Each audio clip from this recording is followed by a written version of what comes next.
Muraho neza, ni Elisa Real Estate igarutse. Amazina yanjye nitwa Elisa, murabimenyereye. Mbazaniye inzu nziza cyane y'akataraboneka.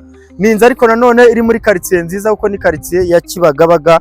Kibagabaga ni ahantu heza cyane. Urabona ko ari inzu isa neza uko muyibona inyuma, noneho n'imbere naho ni heza cyane, kandi iyi nzu irahendutse ntago wabyumva rwose. Nyemerera ume iminota mike cyane nkwereke ino nzu, ntago ndibuze kukurambira. Urabona ko ari inzu isa neza, iteye amarangi meza y'umweru, ariko ifite ibyumba 4, dushe na toilette 5, ikagira n'amanexi, ikagira parking yubatse neza cyane, yubakanywe ubuhanga budasanzwe. Urabona ko igice cya basement cyose cyangwa ground floor yose ni parking. Urabona ko hano hantu hajyamo imodoka nyinshi kandi zihagije. Urabona ko rero naho kandi bahashyize sima neza, imodoka zawe zizajya ziparika ziparitse neza nta zuba. Mbese urabona ko ari inzu imeze neza cyane. Inzira Kibagabaga nk'uko nari ntangiye mbikubwira, muri quartier nziza. Hano rero hazengurutswe n'indabo nziza cyane,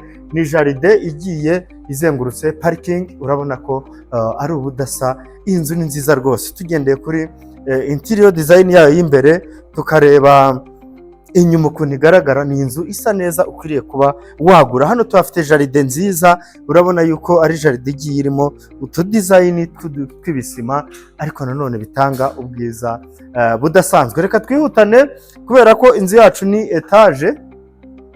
Birasaba ko tugenda noneho tugende nkusobanurira akantu ku kandi, ku buryo utaza kugira ikintu na kimwe kigucika. Tuzamukana kuri zino stairs tujya hejuru. Muri hangana abantu mubonamo ni abatekinisiye baba barimo kugenda bafixa utuntu twa nyuma, ariko muzasanga imeze neza cyane. Iyi nzu yubatse n'ibikoresho bikomeye, kuko ni inzu imeze neza rwose. So tugeze hano rero, ushobora guca hano ujya mu gikari, ariko turahita dukoresha hano twinjira. Iyi niyo main entrance.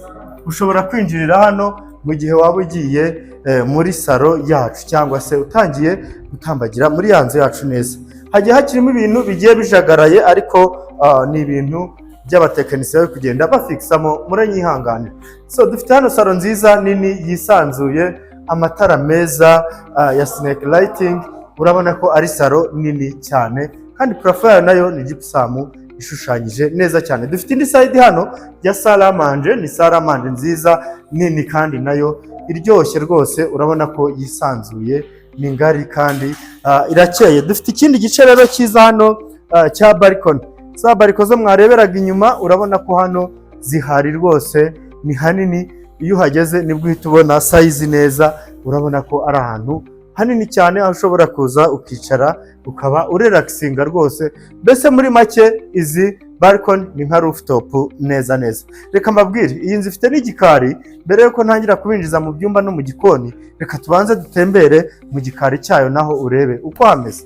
Twikomereze rero no mu gikari cyacu. Ni igikari cyiza kinini cyisanzuye, ariko ushobora no guca hano umanuka. Urabona ko ari sawa. Ikindi urabona ko ari ahantu hanini hisanzuye. Kano kantu kubona gasakaye gutya niko kariho amanexi. Ubwo urumva hariho akazu k'umukozi n'igikoni cyo hanze, ndetse wanakomeza hari hirya ni naho hari wa muryango naberetse uhita umanuka ku buryo uwuhingukiraho. Reka twikomereze rero twinjirana tunakomeza. Reka noneho mbereke igikoni cyacu cya main cy'imbere. Urabona ko ari igikoni cyiza cyane, ni igikoni cyisanzuye kinini, kiriho ishyiga rishobora gukoresha gaze cyangwa se umuriro. Urabona ko ni igikoni cyiza rwose cy'iyi nzu yacu, kandi kirimo ibyangombwa byose. Hano tuhafite aka storage. Iyi ni storage nziza cyane y'iki gikoni. Urabona ko ari ibintu nabyo biteguye neza cyane. Ariko reka tugarukane hano gato noneho bite mbereka ya salo yacu na salle à manger irimo kwaka. Noneho urabona ko ari bwo ubona ishusho y'inzu neza, nubwo ikijagarayemo utuntu tumwe na tumwe, ariko iyi nzu ni nziza pe. Kandi iyi nzu ikintu nayikundiye cyane, ntabwo ihenze. Niba miliyoni 420 ushobora kuba wakegukana inzu nziza nk'iyi ngiyi. Urumva ko iyi nzu idahenze, niba musanzwe mumenyereye ibintu by'amazu. Aha ngaha rero tuhafite icyumba kimwe, reka bari nacyo duheramo. Dufite icyumba cyiza cyane cyo barimo gushyiramo garde robe. nubwo bitararangira ariko biragaragara. Ni garderobe nziza nini ariko n'icyumba kirisanzuye gifite access kuri ya bariko natangiye mbereka. Hano rero harimo bathroom yacyo, reka nayo bayibereke. Urabona ko ni bathroom nziza kandi nini. Iyi nzu igiye ifite ibintu byisanzuye, tumva ngo ni ibyumba 4 gusa kugira ngo ni bikeya gusa, ariko ni inzu ifite ibyumba byiza binini. Reka rero bite dukomezanya tutanahagaze, ngende mbereka akantu ku kandi. Simba nshaka kugira ngo urangareho gato ucikwe n'ikintu runaka.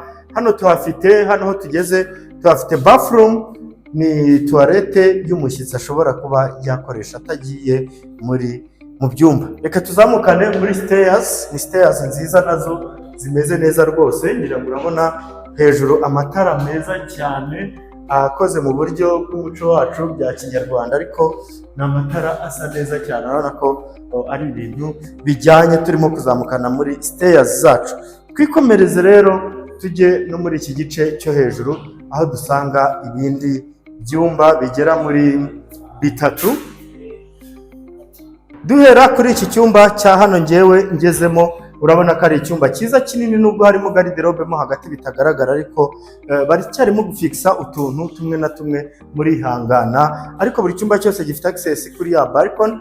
Reka twinjiranemo hano aho dusanga vestiaire, nayo barimo gushyiramo garderobe. Urabona ko nayo ari nziza, ikagira bathroom, douche na toilette, nabyo byiza kandi binini. Wow, iyi nzu ni nziza pe. Miliyoni 420 ni muri Elisa Rio Estate turi bukugeze kuri inzu nziza. Ariko hano hejuru ifite akandi kantu kameze nka office cyangwa se salo yo hejuru ntoya. Urabona ko nako ari akantu k'ingenzi kandi kagaragara neza cyane. Mbere yuko tujya muri master bedroom, reka dukomereze hano mu kindi cyumba cya 3. Ni icyumba cyiza kinini gifiteho bathroom. Ni bathroom nayo nziza rwose, irimo amakaro meza cyane.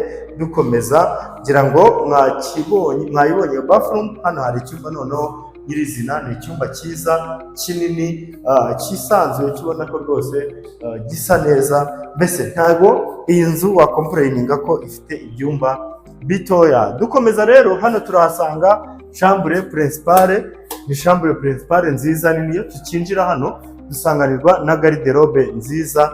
Urabona yuko ariyo iduha ikaze, ariko reka duhita tuvira no muri bathroom icyarimwe mbere yuko tubereka icyumba nyirizina. Dufite bathroom nziza nini yisanzuye rwose, ubona ko ari ngari. Iyi ni bathroom ya chambre nyine principale, urumva igomba kuba ifite itandukaniro. Dukomereza rero mu cyumba noneho nyirizina, dufite icyumba cyiza kinini cyisanzuye, kandi ubu noneho ndimo kwibereka ntibaratera n'amarange ya nyuma. Ibaze nibatera irange rya nyuma ko hazaba ari heza cyane. Ndabizi uzahakunda uko byagenda kose. Buri cyumba cyose kigiye gifiteho bariko, mwabibonye, ariko bariko za hano ni nziza, zigiye zifite n'amadizayini meza cyane kandi ateguye neza. Niba ushaka rero kuzajya ubona inzu n'ibibanza bigurishwa nk'izi ngizi cyangwa se n'izirenzeho n'iziri munsi, kanda subscribe kuri YouTube channel yacu ya Elisa Rio Estate. Ubundi amazu yo nakagaruka. Niba wakunze ino nzu tuvugishe tuyikugezeho, niba utakunze ni